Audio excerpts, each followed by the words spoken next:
You'll hear argument first this morning in Case 23-365, Medical Marijuana versus Horn. Ms. Blatt? Thank you, and may it please the Court. RICO states that any person injured in his business or property by reason of racketeering can sue, therefore, and recover threefold the damages he sustains. Because RICO's cause of action excludes personal injuries, RICO excludes damages resulting from personal injuries. The text differentiates the injury from racketeering and the damages sustained from that injury, thus showing that injury and damages are distinct. And the references to damages he sustains shows that damages are the losses suffered as a result of the injury. Damages are not themselves the injury inflicted by the defendant. This distinction tracks this Court's recognition that lost wages and medical expenses are classic damages from personal injuries. Respondent's complaint alleges the personal injury of an unwanted ingestion of THC and the resulting damages of lost wages. To quote the complaint, defendant's behavior caused plaintiff's physical harm in the ingestion of Dixie, and as a direct result of consuming this product, he was dismissed from his employment. That's a personal injury claim outside civil RICO. Respondent argues that every economic loss is its own RICO injury. But not to worry, because RICO still bars non-pecuniary damages. But that view conflates injury and damages by treating RICO's exclusion of personal injuries as just excluding a narrow type of damages, pain and suffering and emotional distress. Respondent's rule also leaves the personal exclusion toothless, since virtually all personal injuries result in monetary loss. It is utterly implausible that Congress federalized every slip and fall involving RICO predicates. Personal injuries are serious and may support state tort claims, but they are not the stuff of RICO. I welcome questions. What does it mean to be injured, someone to be injured in his business? The court in the Clayton Act case of Ryder talked about what injury to business, and it was referring to any time a commercial enterprise suffers any monetary loss, it would be both a injury to both business and property, a right to carry on business. Now, the lower courts pre-RICO under the Clayton Act have also recognized that an employee has a business kind of a right to carry on in his employment, and we haven't contested that. So in those cases, if you conspired to prevent, in those cases they involved an encyclopedic salesman, deprive those people of their right to carry on their profession as a salesman, the lower courts recognize that that was an injury to business. So it's a right to carry on, a profession or your commercial enterprise. Can loss of employment ever constitute injury in business? Well, it certainly does in the Clayton Act, and the example I can think of, the only example that readily comes to mind in RICO would be the human trafficking cases where a person is forced to work against their will, and there's an injury in your right to get the payment for your performed work. So that would be an injury, a direct injury to one's business. And that human trafficking. It's hard to see how it would otherwise come up unless you defrauded someone into quitting their job, but generally lost wages are pretty standard, prototypical damages from personal injury. Ms. Platt, you're raising an example that leads me to think that what you're really arguing about is proximate cause, meaning and not really whether personal injury is recoverable or not. It is under, by your own admission, certain circumstances.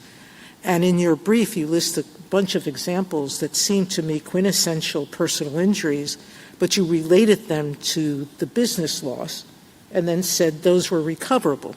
So it doesn't make any sense to me to say a mob can threaten a store owner to take over his business, and if he doesn't, injure him, and he can't recover. But if they put a bomb in the place and close it down, they close it down by hitting him or shooting him, but then throw a bomb, he can recover for the bomb, but not for the injury to himself. So no one and under the statute can ever recover for personal injuries. Full stop. Never, ever. If there's an independent infringement of the right to property. Isn't that an issue, or shouldn't it be an issue of proximate cause? which wasn't reached in this case, correct? So no, and here's why. Because a lot of examples, the plaintiff will meet a direct and proximate cause, and I can start to give you a million, but they would still be damages resulting from personal injury. Take your a shooting where someone is shot and suffers medical expenses and can't work. Direct injury, sure, the lost wages and medical expenses, but still it's damages resulting from personal injury. So approximate But cause. no, there's a whole lot more to RICO than simply damages. There's also the predicate that you have to have a racketeering For sure. enterprise. You have to have willful intent in product liability cases. Most of those are negligence or strict liability, so you're not going to have willfulness or intent. And similarly, you have to show proximate causation, reasonably foreseeable. There's a serious question as to whether you shoot someone not related to the enterprise and you cause damage, but another predicate act occurs that you're going to recover. So in your normal case of any personal injury, you misread a label's misleading, you're injured, you can't work, you have lost. You're still not. You're still not. Well, so two things. You can always have causation, but there's still an independent requirement that you must be injured in your business or property. It has to be proximate causation. Yes, which is and there's very different. Plenty of proximate, direct, absolute causation, no ands, ifs, or buts. But it's still just a personal injury action that's outside the scope of RICO. But go ahead. Go ahead. You started by talking to Justice Thomas about what it means to be injured in your business or property. Now, there might be a set of questions there that this court has not addressed. Lower courts have, but you said lower courts have said that to lose a job is to be injured in your business or property. No, sorry. To lose a job can be both damages or an injury. It depends on the nature of the cause of action. So you always, generally, with every personal injury, can have permanent job loss. You can have lost wages. Those are damages. It is a very rare case. It's also a loss when, it's a harm. When I lose a job, I've been harmed. I lost my job. When you pay medical expenses, you're harmed as well. If you're harmed when you lose a job, then you've been injured in your business, haven't you? I mean, just this. I guess what I'm saying is the simplest, clearest reading of this statutory language is it doesn't distinguish by what causes the harm. It just says if you're harmed in a way that's in your business or property, which has been understood to include being harmed by loss of a job, and that's by reason of a violation of Section 1962, then you're entitled to threefold the damages you would otherwise be. And the problem with that is it's reading the statute just like the Federal Tort Claims Act, the Anti-Terrorism Act, to say any person injured in his person can recover threefold the damages. And it's not reading the statute the same way as injured in his person, because if all I come in and say is, I suffered emotional distress or I suffered pain and suffering, I would not be entitled to damage. So that's an infinitesimal small number of cases. It might that would be an excluded. infinitesimal small number of cases. I'm just trying to figure out, that's the most normal, natural reading of the statutory language. It doesn't say what you've been injured by. I mean, you have to be injured by the RICO violation, but it doesn't distinguish among different kinds of RICO violations.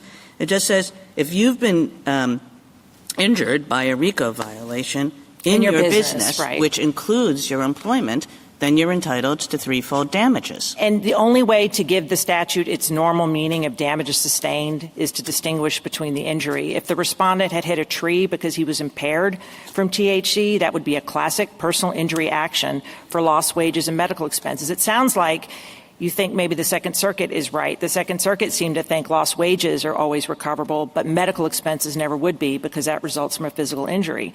And, of course, property loss, the most fundamental of all property loss, is monetary loss. But I think all personal injury actions result in monetary loss except, I guess, a case where there's just exclusively psychological damage. Well, but every I don't slip know and fall, exactly how your rule works, because if you don't read it that normal, straightforward way, then, you get into all these, you admit in a whole set of hypos that I can do something to you that we would normally classify as a personal injury, and you would be entitled to RICO damages. No. So if I hit you, and as a result of that, this is your car wash operator example, there's an assault that's usually understood as a personal injury, but as a result, you decide to do business with the mobster rather than with the legitimate businessman, and you say, well, notwithstanding that it was all caused by an assault, which was a personal injury, you are entitled to RICO damages. And I think you could say the same thing here. But that's just not our argument. You could have well, I don't know how you get to the answers of your hypotheticals if that's not your argument. Sure. Whenever you have a robbery where money is taken, or an extortion where money is taken, or kidnapping where ransom is taken, they're two independent infringements of your legal right.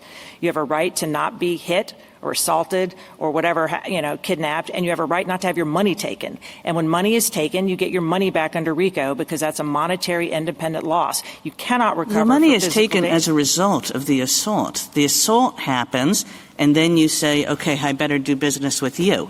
So, I mean, But that's why our test it's a consequential injury from the assault. Let me give you an example. If you take the money and then shove the person down the stairs, you took the money. You may have shoved the person down the stairs to prevent them from getting your money back, but our test doesn't ask But that's not your own hypos. Your own hypos are things like there's an assault, there's a kidnapping, there's a murder.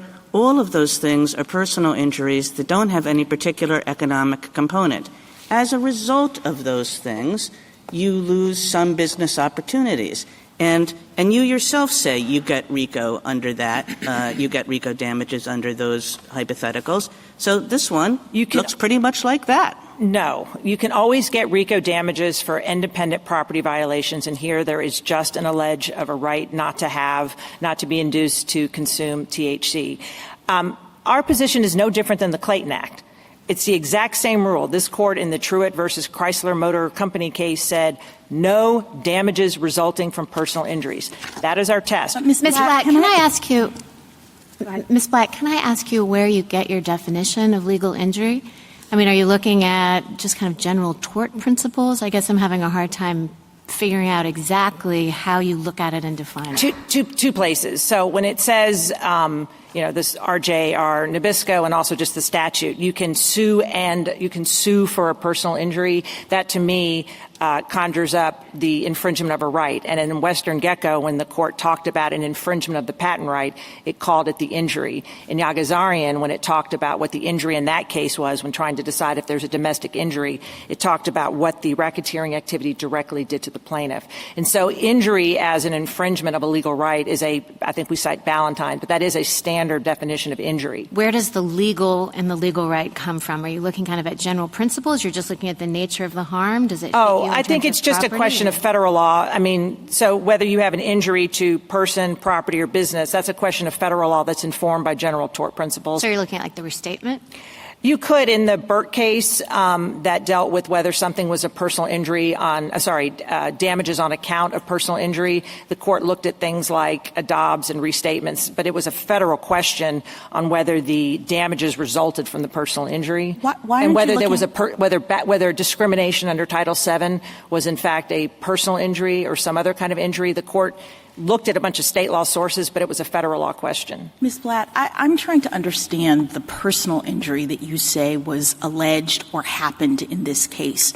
I did not perceive Mr. Horn to be relying on any sort of personal injury allegation with respect to the RICO count. He doesn't say, for example, that he took the THC and that he got ill from it, and as a result of that, he took off from work and then he got fired. He says instead, just directly, that he, it alleges a pattern of mail-in wire fraud related to your client's alleged fraud about whether the product contained THC. He relied on that, and he got fired as a result. I don't see where personal injury is doing any work in his RICO claim. I think you're correct in the complaint that the allegations we're talking about, where he's talking about physical harm, it's talking about either the allegations that are general, but page 21 of our brief goes into great detail of all the other places in his affidavit and in the RICO Yeah, but those statement. are in other counts. Those are in the personal injury counts, and I think that matters. No, right? not in the RICO statement. The RICO statement, by definition, is the RICO claim. No. What I'm saying is the question presented in this case that you've presented is whether economic harms resulting from personal injuries are injuries to business and property. So I'm trying to understand the allegation of personal injury here from which the business harm results. And I guess he doesn't say my injury is resulting from a personal injury. He says I'm injured because I got fired. Well, his entire causation, and again, I'm not just quoting from the complaint, his affidavit, he needs to rely on the consumption or he doesn't have causation. Consumption is personal injury. But this was litigated at the cert stage. But does your test need to rely on the consumption? I mean, suppose the employer's rule. I think that's fair. You're right. But that's why I'm sort of with Justice Kagan trying to understand your rule. I think our rule is if there's no personal injury, we don't need to be here and have this discussion. No. What I'm asking you, let me ask you in a hypothetical. Okay. All right. So suppose we have the same basic situation, but the employer's rule is that you can't possess THC, can't have it. And he looks at all of the advertising materials. He understands that your product does not have it based on your advertising materials, and so he buys it, and he has it in his locker. I think this is an example that the respondents came up with. Yes. And then he's fired because Yes. the employer says you have it, you're not supposed to have it. Does he have a RICO claim or not under those circumstances? Well, he doesn't have a RICO claim, but it wouldn't be covered by this case because there's no personal injury. It'd be no different if he was No, you're inserting personal injury. What I'm suggesting... Your example doesn't involve a personal injury. Now, at most, if I can just answer the direct question, if I was that person's lawyer, I would say you were injured in your business or property for the purchase price. You paid... Purchase price is a classic RICO injury, classic Clayton Act. He's entitled to 3 times his purchase price. So you're saying he would have a RICO claim for purchase price. He would. Okay. So, but lost wages aren't. He doesn't rely on the law.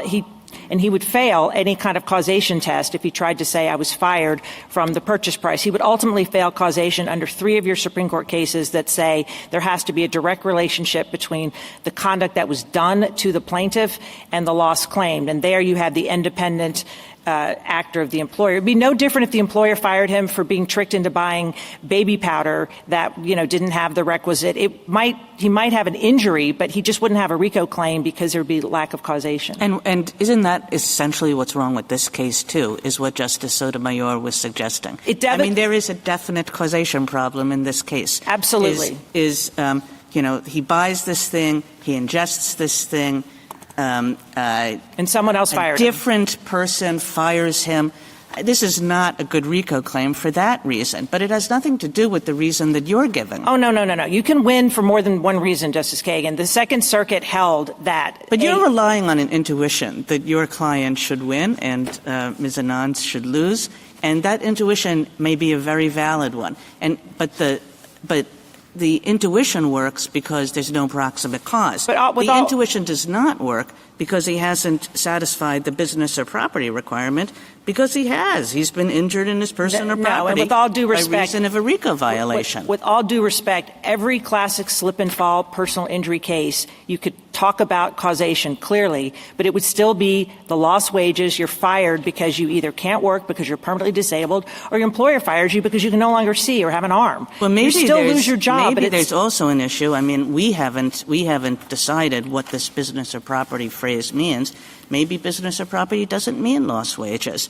But again, that's a second reason why you might win, but also a reason that has nothing to do with the reason that you're articulating Justice Kagan, the Ninth Circuit and the Second Circuit hold if you have a personal injury and what the other side reads the statute to say anybody injured in his person, have at it under RICO. Just don't assert economic damages. That flips the statutes on its head. It doesn't say anything about being injured in your person, and under their rule, all personal injuries are recoverable under RICO, which is an absurd, not just intuitive proposition, but that cannot be within the contemplation of Congress. Can I pick up on Justice Barrett's question? Because I think the other side says that injury, just ordinary meaning, means harm. Mm-hmm. And you say that's wrong based on an idea that injury is a term of art, I think, in tort law. Can you elaborate on why injury does not equal harm? Because that's front and center in there. So I think injury could mean harm. It just is, it means the legal harm that was invaded. So I don't have a problem with the word harm, but what it doesn't mean is loss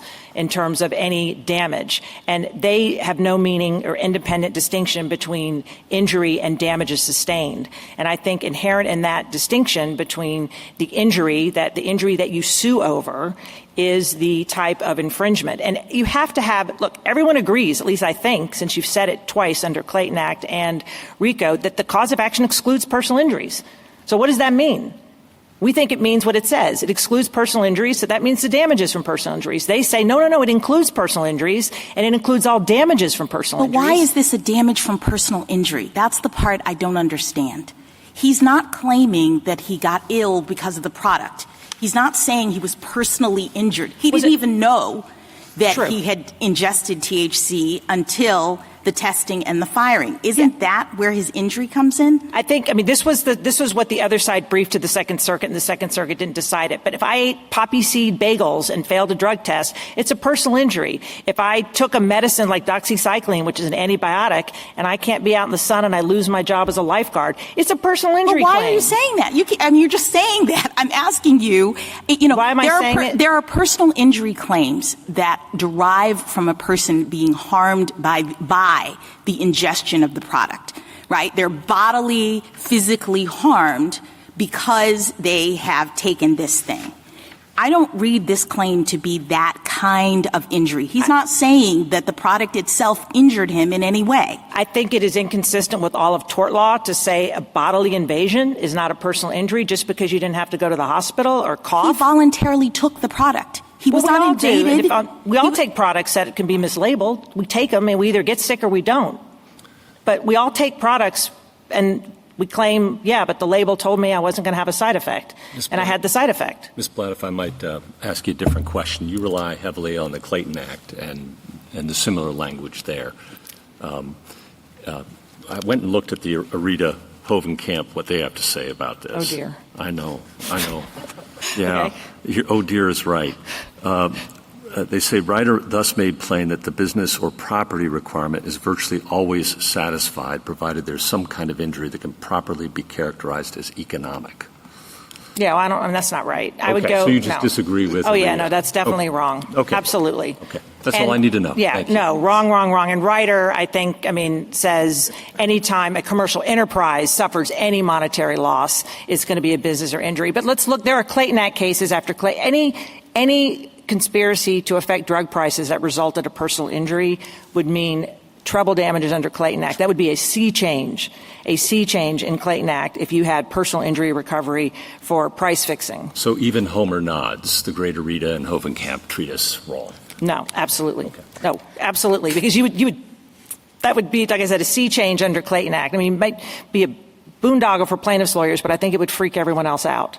Ms. Blatt, aren't you stopped from claiming that he has a personal injury here when below you argued, or your client argued, that he had no personal injury, which is why all the personal injury claims were dismissed? Mm-hmm. I don't understand how you can have it both ways. Sure. On page 113 of the PET app, the district court is recognizing that we argued, and the court said there's no cognizable injury. But on pages 49 and 50, which I think is pretty bad for the other side, the court is saying, but there's clearly this is a classic personal injury claim, which is why he can get lost wages. I understand. I'm talking about what you argued. Your client argued to get rid of the personal injury claims, that he had no personal injury, the only thing was economic.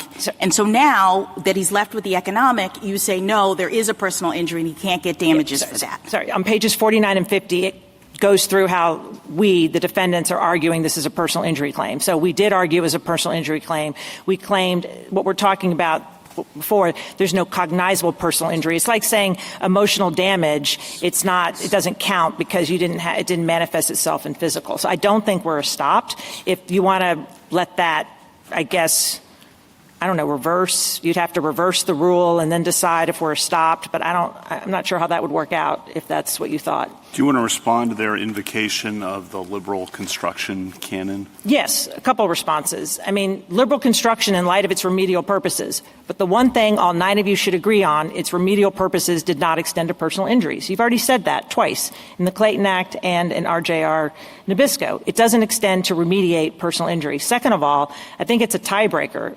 Their serious reading of the statute inserts the word injured in its person to read just like the Anti-Terrorism Act. And finally, I think it does run up against a constitutional principle of federalism, that their view does cannibalize all of state tort law. Every slip and fall from a mislabel now is a RICO case. So I think, that should be the court. One more other thing I'll try on that. The court last cited that clause in 1985. It hasn't relied on it since and says you shouldn't use it to put RICO in context that Congress, didn't want or couldn't have contemplated. And here it is just would be so striking to think that RICO remedied personal injuries. Thank you, Counsel. Justice Thomas and Justice Alito. Well, you say that under RICO, injury is, quote, the invasion of a legal right. So how would we go about determining whether something is a legal right for this purpose? So first you look at the complaint. I think property is pretty easy because the court has already said any monetary loss is a property loss. So, you could quibble about whether loss of consortium, if state law defines that as a property loss. And then injury is also, I think, pretty easy because that involves the body. Well, what authorities would we look at? Look at the complaint, look at state law, general tort principles. Again, that Burke case. General tort principles. Yeah, what Burke said is, which I like because I think it works, is that what are the damages seeking to redress? Are the damages redressing something that happened to the body? Are they redressing stolen property, or are they redressing a right to carry on in your business? All right, thank you. Justice Sotomayor? Ms. Blatt, you rely a lot on Western GEICO. You mentioned it a few minutes ago. Yeah. But you ignore its language where they differentiate a patent case where the legal right is the right not to be infringed, and where you feel the economic loss is different. And we said there that the Patent Act was different from civil RICO because the question in civil RICO is where the plaintiff feels the injury. In other words, where he suffers the economic harm that the damages compensate. So why should we think, and in Sedema we were very, very clear that RICO doesn't rely on state law, state tort law concepts. We said that explicitly. What we said was that RICO compensates injuries to have been caused by predicate acts. That's our act, and we explicitly say not otherwise an injury cognizable under state tort law. But that's even better for me because our position is you can't get recovery that's caused by personal injury, which I think this case is. But on RJR Nabisco, the Western GEICO citing RJR Nabisco, that goes back to what Justice Jackson and what I tried earlier and Justice Kagan point out. You're trying to say there's a difference between the two, but we've made very clear in Western GEICO there isn't. Injury is where you feel the harm. Now the question is, what's the harm? And as Justice Jackson said, the harm is not ingesting the drugs. That's the personal injury. The harm is from being fired. And whether there's a connection between the predicate acts and that harm is a question of proximate cause, not a question of personal injury. Yegazarian is the most recent case where you said the injury was the inability to collect the California judgment, was a domestic injury. You did not say it was the injury where all the effects were felt, which were a million different places. But that has nothing to do with the language of RICO, which says it was compensable injuries are the harms caused by predicate acts, and that's what we said in Western GEICO. It's where you feel the harm. Yegazarian quotes that exact same language, and I think it begs the question about what is the harm talking about. Is it the harm that's the legal invasion of the right, or is it the damages at the end of the day? Thank you, Counsel. Justice Kagan? Justice Kavanaugh? Justice Jackson? Can I just ask you about a hypo, because I'm still trying to understand your rule. You seem to be suggesting that the mere existence of physical harm renders any business injury not compensable. Do I have the sum total of your? No. No. Okay. Because you so just what said, is your because you just said it's any personal injury renders the damages not recoverable. Obviously, if you have a business injury, a property injury, you can recover damages. Even if you have a physical injury too? Absolutely, because that's the example of a robbery. If you are thrown down a flight of stairs and they take your wallet, you have two injuries. You fell down the stairs and you lost your wallet. So you have a property injury and a personal injury. Two independent invasions. And so here, you say he took the drugs and that was an injury. And he says, I was also fired. Why isn't that two injuries too? Because because that conflates damages. Every personal injury, you could say, I slip and fell. But this is, imagine that this is not damages in the following sense, all right? If we have a case in which he takes the drugs, and as a result of taking the drugs, he has to go to the hospital. And as a result of being in the hospital, he can't work, and then he's fired. Right. I kind of understand the argument you're making. But in this situation, he takes the drugs, and there is no harm to him from taking the drugs. Let me leave you with one more example. He goes to the hospital, and he loses his sight, and he can't drive anymore, so he gets fired. He still has a loss of employment. It is a damage. I understand, but that's not this case. Nothing happened to him as a result of taking the drugs. Instead, what happened to him, I think, and this is maybe I'm just not understanding. The drug test. It changed allegedly it had THC in it. I think it's the same thing as if you took something and had an allergic reaction. It's a physical, chemical, bodily invasion. He didn't want THC and he took it. It's like taking cocaine. To me, that's a physical injury. Whether or not you hit something. Thank you, counsel. Ms. Anand? Mr. Chief Justice, and may it please the Court, I want to address two quick points. The first is about the damages sustained locution in Section 1964C. That means compensatory damages. We know that from the rest of the U.S. Code, the syntax of the sentence, and the plain meaning of the word damages. So rest of the U.S. Code, that locution, damages sustained, appears some 36 times in the U.S. Code. It always means compensatory damages. So we point you to the example of 18 U.S.C. 2255, where victims of crime choose between liquidated damages and damages sustained. You can't choose between liquidated damages and harm. Those have to be two measures of compensation. Syntax of the rest of the sentence. The sentence says recover the damages sustained. If it meant harm, you would expect it to say recover for the damages sustained. You recover for harm. You don't recover the harm. But if it means compensatory damages, that's a perfectly sensible sentence. And finally, the plain meaning of damages. Every dictionary will tell you damages is a measure of compensation, including the treatise that petitioners cite at page 15 of their opening brief. So absent that textual hook, the other problem with petitioners' rule is they still have not told you how to distinguish the human trafficking case from this case. Here are some of the things I heard my friend say. Look at the restatement.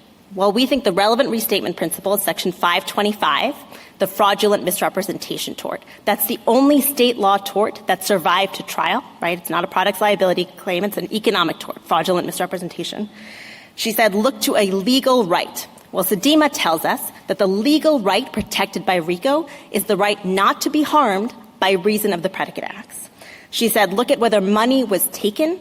This isn't a forfeiture or a unjust enrichment statute, right? It's not worded that way. She said, look to directness. As Justice Kagan explained, that's a proximate cause problem. We recognize we have a heavy burden on remand, but that's not the argument before you. And she said, look at what is trying to be redressed. Here, we're trying to redress the loss of income from being fired. I welcome the Court's questions. Is the loss of income from being fired an injury in business? Yes, Your Honor. And I believe my friend on the other side conceded that. She said inability to carry on one's livelihood is an injury to business. And what's the difference between injury and damages? So injury is the harm. Damages is how you compensate for that harm. And again, I think that's a perfectly sensible reading of the statute. So if the harm is a loss of income, aren't you collapsing or conflating the two?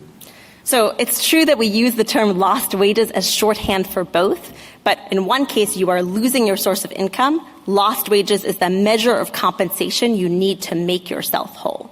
And again, that damages definition, damages is compensation, that's the definition that every legal dictionary or treatise articulates. Okay. So just walk me through factually, what is the injury here? So the injury here is we were fired. That's the injury to our business.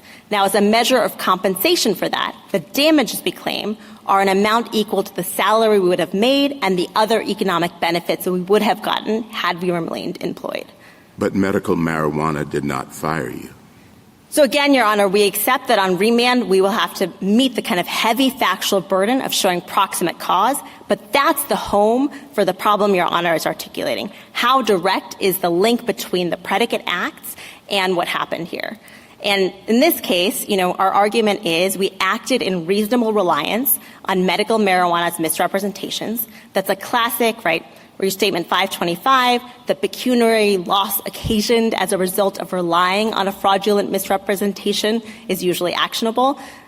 We think we can prove proximate cause, but again, that's a question for remand, not for this court. Counsel, I understood the business or property limitation as having been intended to be a significant limitation on the reach of RICO. Your friend said that your position would make every slip and fall a RICO violation. Why isn't that the case? So, two reasons, Your Honor. The first is sort of empirical. We can look at, for instance, the evidence from the Ninth Circuit, which has had this rule for 20 years, and as we explain in our brief, you actually see fewer civil RICO complaints than you'd expect, and that's because the injured in his business or property requirement is still doing something really important, which is fencing out any claim that the harm I suffered is pain and suffering or emotional distress. Those are the sort of lion's share of recoveries in most of these tort cases, right? This is the reason that plaintiffs' lawyers bring these cases, are for those massive recoveries. The second, sorry, does that? No, go ahead. The sort of second point I'll make on that front is, RICO has a number of guardrails. In your average slip and fall case, you're not going to be able to prove a predicate act, let alone a pattern of predicate acts, let alone a pattern carried on through a racketeering enterprise. Well, but those guardrails are addressing different things. The business or property requirement is pretty central to the heart of RICO and what separates it from all these other cases. So I'm not sure it's very responsive to say, don't worry about that basic fundamental question because there are all these other more subsidiary ones that are going to take care of the problem. So I think that's right, that it's doing meaningful work because, again, it fences out the sort of pain and suffering, emotional distress, the kind of lion's share of the recoveries. As Justice Gorsuch noted, and as lower courts have kind of grappled with, it turns out that Congress maybe wasn't doing quite as much work as it wanted to with this guardrail. We know that from the antitrust context, where it's virtually always satisfied. But as this court has said time... By this guardrail, you mean the business or property restriction? Yes, as Justice Gorsuch noted in the antitrust context, it's virtually always satisfied. And what this court has said time and again, right, that's Sedema, that's Bridge, that's Turquette. Congress may have written the statute too broadly, but that's a problem for Congress. Do you agree that the statute excludes damages for personal injuries? So, yes, I agree that if the injury you suffered is an injury to your body, you can't claim damages for that. And I think what the other side is saying, that the damages for personal injuries are usually including lost wages and medical expenses, and that what you're doing, even though you just admitted that the statute excludes damages for personal injuries, is taking lost wages and medical expenses and saying, we can get around that limitation that the Chief Justice referred to by characterizing the lost wages or medical expenses as separate injuries to your business or property. That's the concern. I'm curious your response. So I do think lost wages are an injury to business, and my friend on the other side said... But there are also damages for the personal injury in some of these cases. And the question is whether, I think the question and the problem here that we have to figure out is when you characterize them, if they are damages from personal injury, can you just recharacterize them as injury to business or property and get around, as the Chief Justice's point, the limitation that Congress at least thought was important? So I think that when Congress wants to exclude something that is intertwined with a personal injury, it knows how to do so, right? It can exclude. There's lots of statutes. We give examples in our brief where it says you cannot recover damages on account of a personal injury. That is, if there's a personal injury intertwined with the business injury or in the chain of causation leading up to the business injury, you are out of luck. Congress didn't do that here. Congress just said, find an injury to business, and we think being fired is a classic injury to business. You can no longer carry out your livelihood, and that's all you need to get. That would mean, I think you're saying, yes, the damages from personal injuries can be characterized as injuries to business or property, therefore you can just bring them under RICO. That would mean that every state tort personal injury suit in which you're seeking lost wages or medical expenses can be now brought on under RICO and seek treble damages. And I would think the federalism canon, among several others, would kick in there and say, whoa, that'd be a dramatic, really radical shift in how tort suits are brought throughout the United States, and we would expect a clearer indication from Congress. Sure, Your Honor. So 2 responses on that front. The first is, I think it's a mistake to think that most state garden variety torts can form the basis of a RICO claim. There's a reason why most product liability cases are brought in strict liability or negligence. There's a reason why There's going to be a lot of false advertising kind of cases, inadequate warning cases that can easily be made into a RICO predicate, then can, under your theory, be brought in federal court under RICO for treble damages, and then, you've seen it in the amicus briefs. I'm just raising what's there. Class actions and MDLs where you have the treble damages, and that's a dramatic, I'm not saying it's right or wrong, but I think it's a dramatic shift. And the Ninth Circuit doesn't have exactly the rule you're asking for, so I don't think the Ninth Circuit's actually a good answer to the Chief Justice. A dramatic shift in how tort suits are prosecuted, which may be good, may not be good. I'm not sure Congress really put that into this statute. Sure. So just on the federalism canon point, I'll note that if Your Honor is right, that every state false advertising case actually can be actionable as intentional fraud committed through a racketeering enterprise, that means that under criminal RICO, remember, does not have an injured in its business or property requirement, those are prosecutable with a 20-year sentence. And so if Congress did not have any federalism concerns with subjecting the garden variety state tortfeasor to federal criminal liability, I think it's hard to say the federalism canon kicks in when they're subjected to civil liability. Well, they didn't. I think the lack of the language in the criminal RICO provision shows that they were more concerned about federalizing the civil RICO side, because there they did have the limitation injured in your business or property, not injured in your person. So maybe two more responses. Let me try to Your Honor's hypothetical. The first is the word injured, if it doesn't mean harm, my friend on the other side hasn't told you what else it might mean. Well, the restatement, I'm sorry to interrupt, but your brief starts with injured equals harmed. Yep. It's right on page 1, like 5th line. And that's the linchpin of your argument, which I think is a matter of ordinary meaning, yes, but as a matter of tort law, the restatement makes very clear, like Restatement 7 says, injury and harm contrasted. That's right. They're 2 different concepts and have been for years and decades and centuries in tort law. Injury and harm are 2 very different concepts. So that's right. Injury can mean invasion of a legal right. But here, that's trivially true, right? That's the square holding of Sedema. In Sedema, someone tried to come to this court and say, look, it can't just be an injury, meaning you were harmed by the predicate acts. There's got to be some sort of racketeering injury. That's the legal right being invaded. And this court said, quote, the compensable injury necessarily is the harm caused by the predicate acts. So we're happy with a definition that says invasion of a legal right, but Sedema tells you what that legal right is, and it is harm caused by the predicate acts. The right that RICO protects is the right not to be harmed by the predicate acts. And so I think whether you say injury just means harm, period, or it means an invasion of a legal right, there's no way on the text of the statute to somehow distinguish between the human trafficking and kidnapping hypotheticals. Just to close it out, you're okay if we say injury is the invasion of legal right? We are completely okay with that, so long as you accept that Sedema tells you what that legal right looks like. Ms. Anand, just a couple quick questions. First, in your dialogue with Justice Kavanaugh, there was some discussion of lost wages and medical expenses. Do you think medical expenses are recoverable as well as lost wages under business and property? So I happen to think yes, and I think that follows from Rotella and Ryder. But we don't particularly have a dog in that fight because that's under the property branch and not the business branch.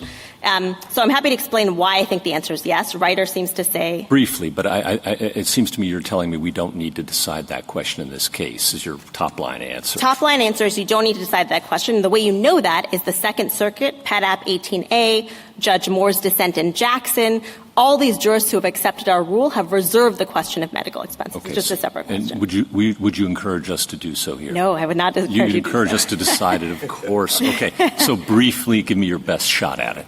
So on the precedent piece, Ryder Clayton Act context says economic expenditure equals injury. Okay. And Rotella, petitioners seem to accept at reply brief page 8. Right, this is the case doctors wrongly impose psychiatric confinement and then bill someone for it. And petitioners seem to accept that that bill counts as a harm to property. Okay. All right. And the second question. There was an extensive dialogue about the car wash hypothetical and the kidnapping hypothetical. And if I understood Ms. Blatt, her argument is, if it goes something like this, that there are two injuries, however characterized, whether as a harm or an invasion of a legal right. One is the assault or the kidnapping. The other is the act of extortion. And only the latter is recoverable. And it isn't a causation question so much as the nature of the injury in those two cases. Your best response. I think under that framework, we also have two injuries, right? There's the bodily invasion, the sort of undetected consumption of THC, and then the firing. I understand that, but deal with the hypotheticals, if you will. You both go back and forth forever on these hypotheticals, and they're very interesting ones. So sure. So I agree the car wash owner gets to recover, and I would say that is because the only thing you're looking at in the injured in his business or property requirement is was the person harmed in his business? And the answer is yes. Now, there are other parts of the statute that take care of how direct is the connection between the predicate offense and the injury to business. That's the by reason of language. That's approximate cause test. So the assault, if I understand it, your answer, if I see if this is right, I just want to understand it. Sure. That the assault in the car wash hypothetical and the act of kidnapping in the kidnapping hypothetical may or may not be recoverable depending upon whether they're proximately related to the extortion acts in both cases. I think that's right. So the only part that's recoverable is the money or business part. The and extortion, the only right. extortion part, I paid money. Or the ransom in the kidnapping hypothetical. Ransom, and the right. only question is, are those proximately caused by the RICO predicate of the kidnapping or the extortion? Thank and, I think in those cases, right, the causal connection may be tighter, but again, right, that's, again, classic proximate cause. Congress connected predicate act with injury to business and property using the phrase by reason of. Got it. It anticipated some links in the cause. Can I ask one? Justice Alito? If we agree with your reasoning but reserve the question of the coverage of medical expenses, would there, in a later case, be a principled basis for drawing that distinction, or would we be effectively deciding that by agreeing with your reasoning?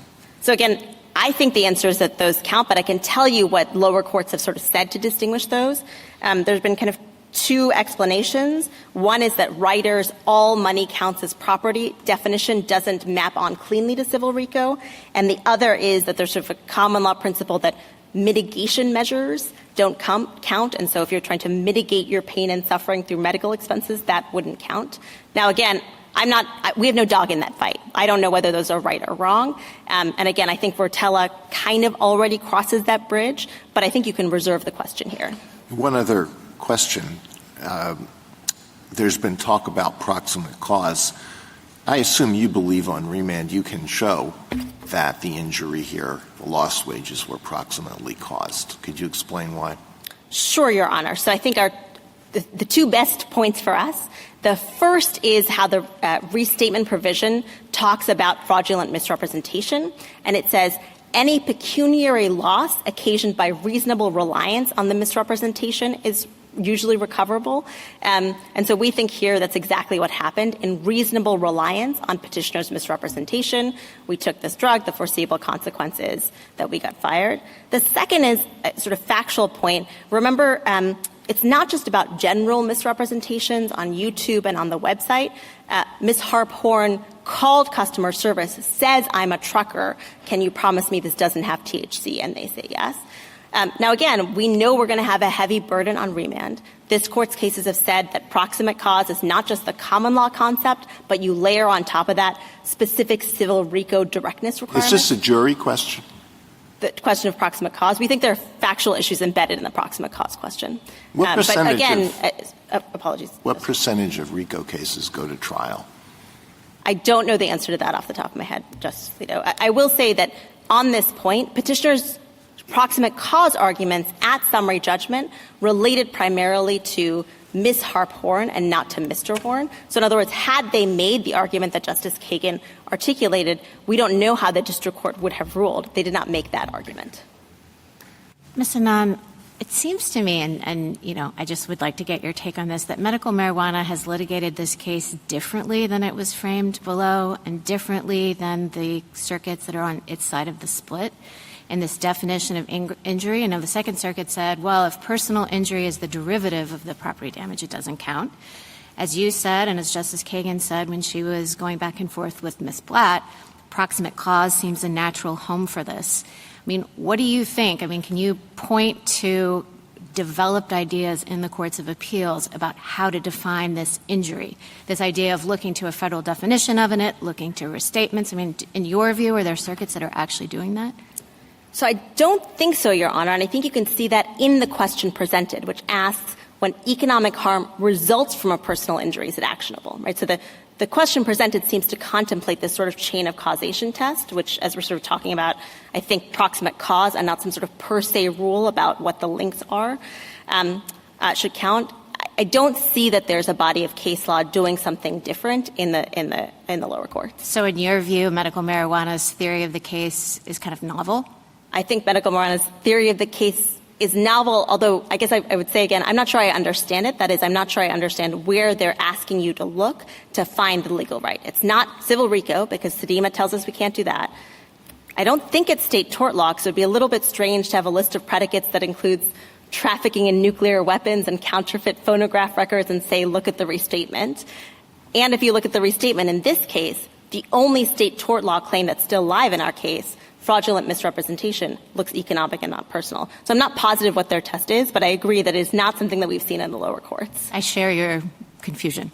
Ms. Anand, did your client suffer a personal injury that caused his firing and lost wages? So we think that he did not suffer any harm to his person, and we are not here challenging the district court's ruling that we cannot even bring a products liability claim because we did not suffer harm.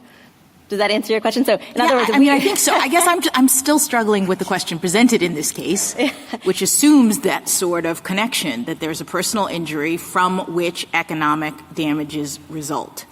And I don't see a personal injury, and maybe I'm just looking at it in a peculiar way. We vociferously argued at the brief and opposition stage that this was an improper vehicle to grant cert because we did not think there was a personal injury here, or at the very least, the personal injury here is so strange, right? The personal injury that only gets discovered after the economic injury, that would be a strange case to kind of. And in fact, below, they argued there was no personal injury in seeking to dismiss all of the personal injury claims, correct? That's exactly right. And none of those claims are proceeding to trial. So they successfully argued for dismissal of those claims. Why wouldn't there be a personal injury, though? Just there's a failure to warn that this product contains ingredients that your client didn't know about and should have known about and had a right to know about.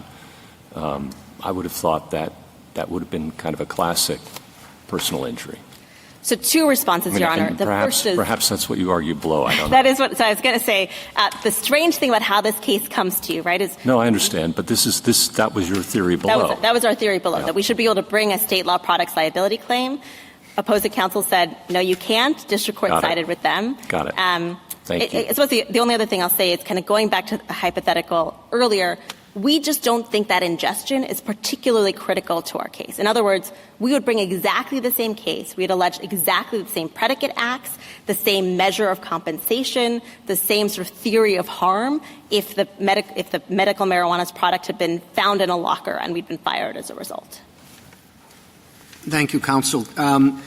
a big part of your answer, your dialogue with Justice Scalia, to why we shouldn't worry about the expansion of RICO that your friend suggests might follow, is that you have to show proximate cause. And I don't quite remember your formulation. I'm sure it was carefully guarded. But you suggested that was going to be hard to do, right? And tell me again why that is.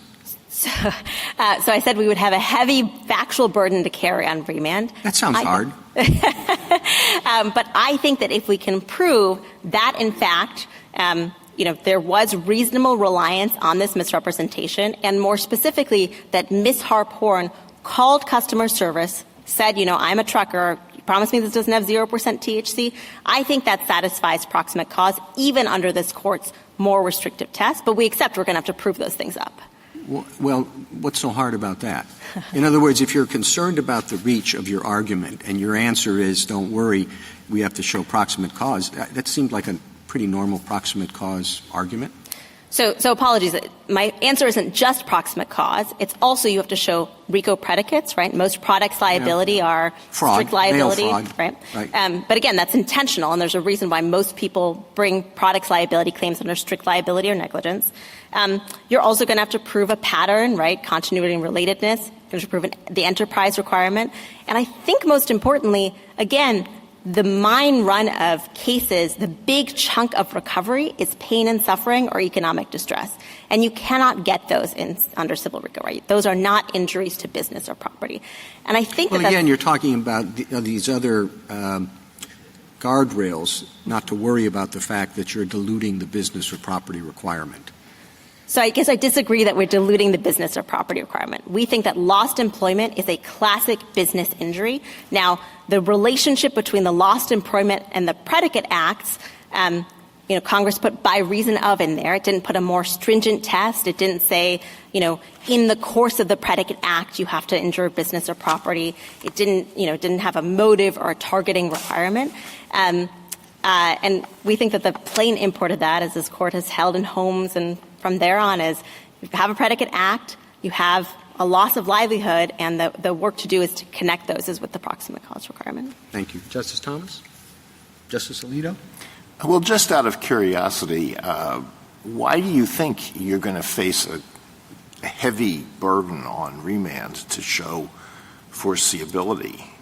Wouldn't you argue that a company that advertises its product as being completely free of THC, not just that it has only such an infinitesimal amount that it's not going to get people high, but it is completely free of THC, is appealing to a category of potential customers who, for some reason, want to make sure that they don't ingest even a tiny, tiny amount of THC. And when someone who purchases the product then suffers the consequences of having a very small amount of THC in that person's system, that is an entirely foreseeable result.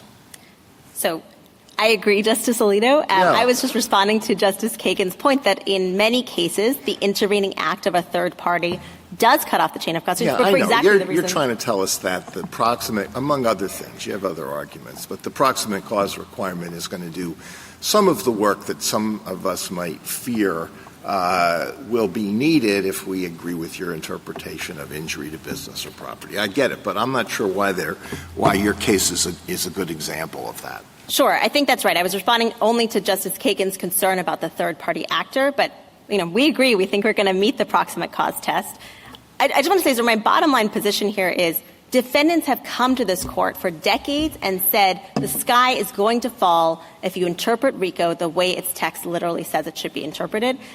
The sky hasn't fallen. This court has time after time, including unanimously in Bridge, said, Congress probably wrote a statute that's a little too broad in some ways, but here we are, and it should stay the course here. That's my fundamental position. I think are you overstating your argument? If we look back at everything that the court has done in civil RICO cases, I certainly don't think the court has consistently applied the liberal construction policy or just relied on the plain language of the statute. RICO is a tough thing to deal with. I think that's right, but I think that's because of things in the statute, like the enterprise requirement, right? It's not just someone commits a predicate act. They have to use an enterprise to do it or fund an enterprise through doing so. It's because the predicate acts often require sort of higher degrees of proof. There's lots of reasons in the text why RICO is challenging. Thank you. Justice Sotomayor? Justice Kagan? Kavanaugh? A couple questions. The larger issue afoot from the amicus briefs, of course, is the class action MDL that state tort suits are going to be converted into civil RICO because you can get treble damages, and this is going to be a bit of a change. On that, one thing you've stressed is proximate cause. When, of course, in those types of suits, and you can respond whether you think that's correct or not, that factual prediction. But in those kinds of suits, of course, getting past the motion to dismiss, getting past summary judgment's the key. When would proximate cause be resolved? So I think some of those can be resolved early on, right? In most cases, it's not going to be the case that firing is the obvious consequence of whatever mislabeling happened, right? And so I think fairly early on. But you're saying in this case. Well, because of what Justice Alito explained, right? The only reason to market this is having 0% THC, right? There's a couple of reasons you might market it. You can say no psychoactive effect for the person who's worried about that, but the emphasis on 0% THC, that's for someone who's either worried about their employer or about federal law. Like the particular misrepresentation here is intimately tethered to the business harm that occurred, right? And that won't be the case in every kind of, average product mislabeling. What about the factual prediction? Do you want to say anything about that? Because the amicus briefs really are quite aggressive on that. And you could say, yes, but that's good, or you can say, no, that's not going to happen. And if it's the latter, I'd like to hear why. Right. So I think we have two data points for why this is unlikely to happen. The first is sort of the Ninth Circuit, as I explained. The second is, right, there are lots of products liability cases. Think the washing machine that floods your home, right, where there's no personal injury anywhere in the ambit, right? It's all property damage.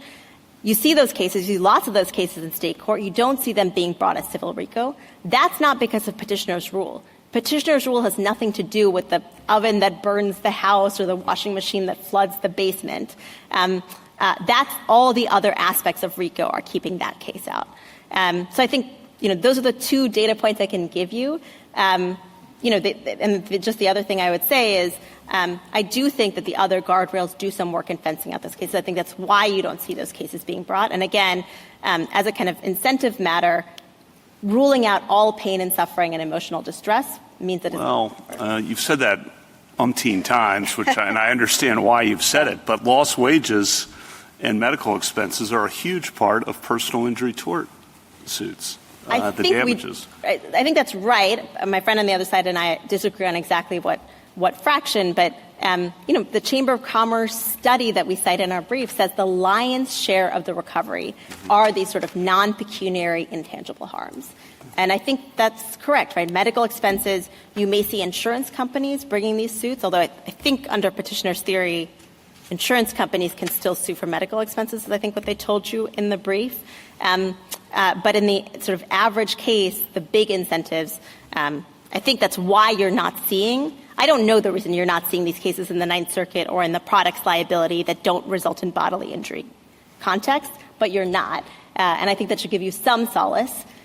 My fallback position is just Congress wrote the statute to just ask about an injury to business or property. That may have been profoundly unwise.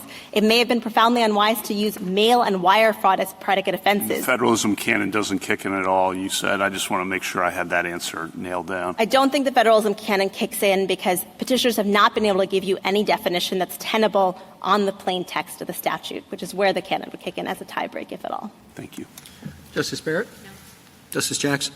And I just wanted to let you finish the discussion of whether or not this statute is overly broad. I mean, it gives me some solace that we have actual text from Congress directing courts to liberally construe the provisions of RICO to effectuate its purposes. So it seems as though Congress contemplated that this was going to have a pretty broad sweep and that we should allow it to do that.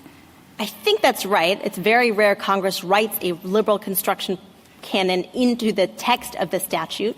And I think that the ill that Congress was targeting is one that's sort of hard to pin down and define, right? We've talked a little bit about the wire and mail fraud predicates, which I think are sort of what is causing this court some heartburn is the fact that mail and wire fraud are among the predicate offenses, and those seem to map onto a lot of state tort law claims. And it seems as though some of the concern is, are we expanding beyond what the text says here, and would it be a sea change that actually brings in a lot of things that weren't intended to be covered, or is Ms. Blatt asking us to narrow down what the text says and make business or property narrower?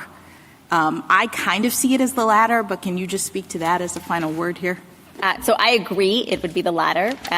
Injury to business or property means injury to business or property, whether that's harm or legal harm. It just means that you are harmed in your ability to earn a livelihood. Now, again, I think that Congress used that language and used the liberal construction provision and put things like mail and wire fraud in the list of predicate offenses because they wanted the statute to sweep quite broadly. And I think that this court should just enforce the text as it was written. Thank you. Thank you, counsel. Rebuttal, Ms. Blatt?